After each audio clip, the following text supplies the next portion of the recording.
Welcome to Rise and Shine Daily Business Tech Boost with me, Charly Leetham. If you're a small business owner looking to simplify technology and get real, actionable advice from someone with 35 years of IT experience, you're in the right place. Every episode, I'll dive into tools and systems like email, CRM, marketing and tracking, and break them down into bite-sized tips you can use right away. Your time is valuable, so let's get straight to the point. It's time to work smarter, not harder. Rise and Shine, your daily dose of business tech inspiration with me, Charly Leetham. Episode number 399, and I have yet another email to show you guys. Tell you what, you go through your spam box, you find all sorts of interesting things. I wouldn't actually recommend it as a hobby or a pastime, but gee, you find some good things in there occasionally. Good as in interesting, not good as in, oh, I missed all this stuff. Things that you really shouldn't be seeing, so I'm really thankful they go to the spam box. Let's have a look at this email today, though, shall we? Okay, so here we are. This is an email that's in my inbox again. There are some things that have been hidden for privacy reasons, but I want you to have a look at this email and tell me what you notice. We give you a couple of seconds just to have a look at it. Okay, now that you've had a chance to have a look at it, it says here, forward Ray, sales pro invoice number. And I come down here and it's got a from name of Charly Leetham. Why am I sending an email out about Sales Pro invoice? So I'm not going to look at anything else here. It's got my name on it, which is what really grabbed me with it. I don't remember sending that email. Did you get my last email? Please let me know when the attached invoice has been processed. Regards, Charly. Sent from Outlook for Windows. So there's several things. Sorry, let me just scroll down a little. Then I go down to the forwarded message, and it's from, this time it's from Zoom Info Discovery. It's about the same invoice number. It's to me. It's saying, as discussed, to ensure your sales plan pro, blah, blah, blah, blah, blah, pay the attachment. Well, yep. No, I'm not paying it because I didn't order it, and this isn't to me, and this isn't a company that I do business with. So this initial email, which I can't find in my inbox, it's probably there, or I may have deleted it a little while ago, but this first email is what we would call an optimistic invoice. They send out invoices to people saying, hey, pay your invoice, and people go, oh, I don't remember buying that, but I better pay it so that so it doesn't affect my credit, or, oh yeah, right, I'll just pay that, without really thinking about whether that's a legitimate email or invoice or not. There's no judgment on that. I know exactly how it happens. It's really easy to do, and they do rely on the fact that business owners get busy and may not do 100% due diligence until after the fact. So I'm pretty certain that's what this email was. I know when it came through, I probably ignored it and just hit spam and send it to spam. What really gets me is this one saying, and I have blurred out the email address it was sent to, but it's coming from my name. So let's have a look at this top email and see what it actually, why I know it's not from me, and why I'm miffed, but I'm not worried. I'm miffed because they're using my name, and it's a really easy way to affect someone's reputation by using someone's name. And this is one of the things that I do want to highlight here, is that if you get an email in from someone, from a friend, and you're pretty certain it's not them, it's not them that has done the spamming. They actually have no control over this particular thing here. It is easy enough to enter an email address onto a mail system and put any from address you want. It could be Mickey Mouse, it could be Minnie Mouse, it could be the planet Pluto, or in this case, it could be Charly Leetham. You can't, there's very little to be done about it until it's done, and then maybe we can hunt them down and fix it. But how do I know that this isn't from me? Well, look at this email address. I haven't actually hidden this email address. I'm not going to hide this email address. It's a spam.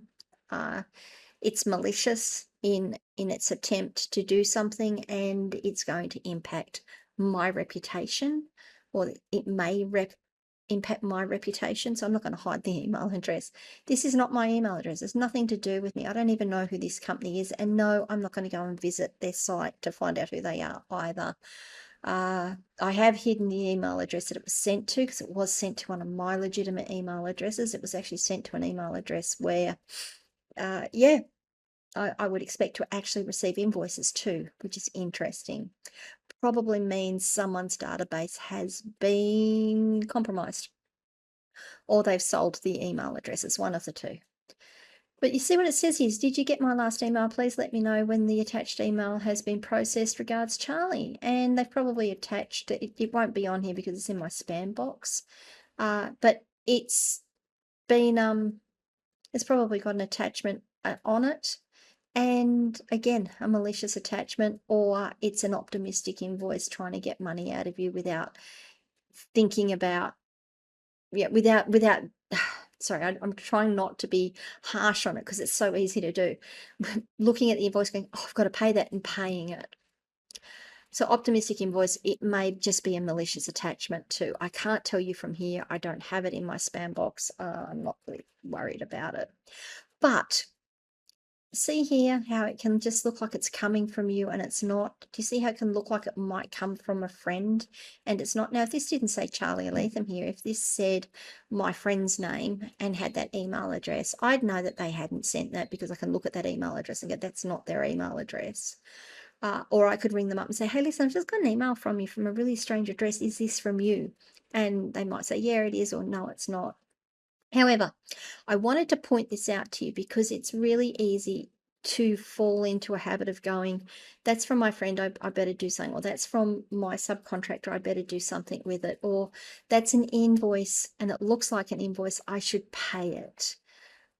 Do your due diligence. If you don't recognize the charge, if you don't recognize what the invoice is for, if you're not sure what it's for, do your due diligence. Even honestly, I'm going to go even further here and say, even if you are sure you know what the invoice is for, do your due diligence and make sure that is what that invoice is for.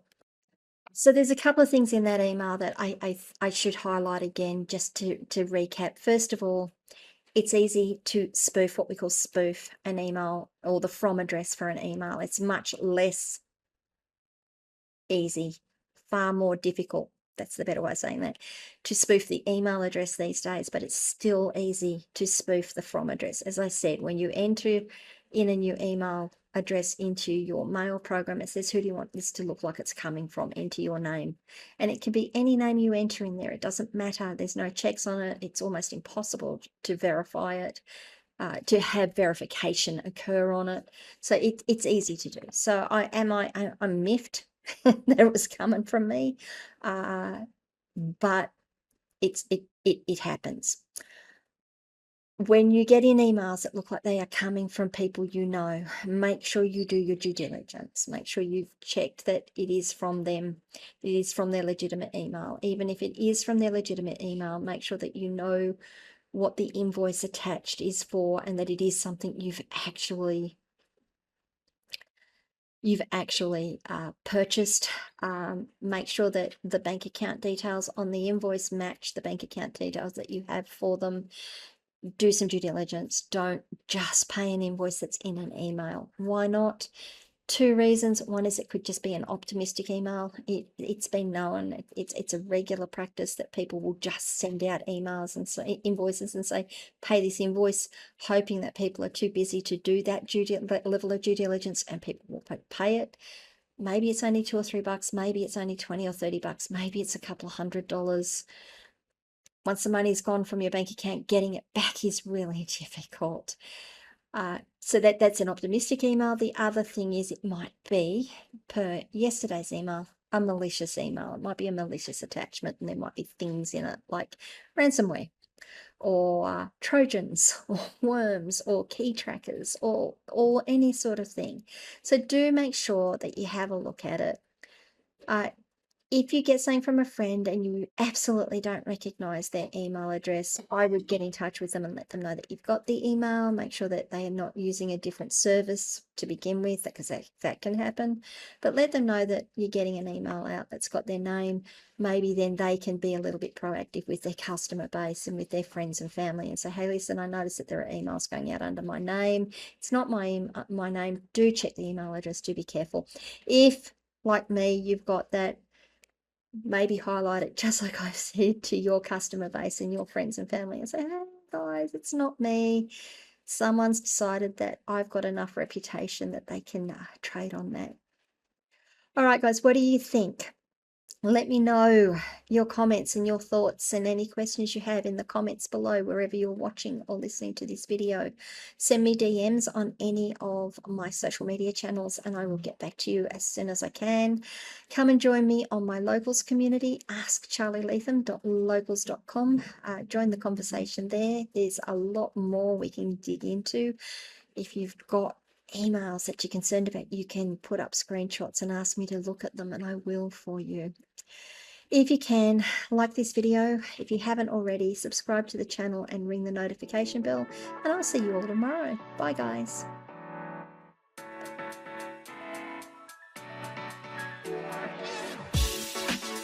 Hey there, thanks so much for tuning in to Rise and Shine, your daily business tech boost. I hope today's episode gave you some actionable insights that will make your business tech work smarter for you. If you found value, be sure to subscribe, leave a review, and share it with other small business owners who could use a daily boost. For more tips, tools, and resources, visit www.askcharlyleetham.com. Until next time, keep rising, keep shining, and let's make tech simple together.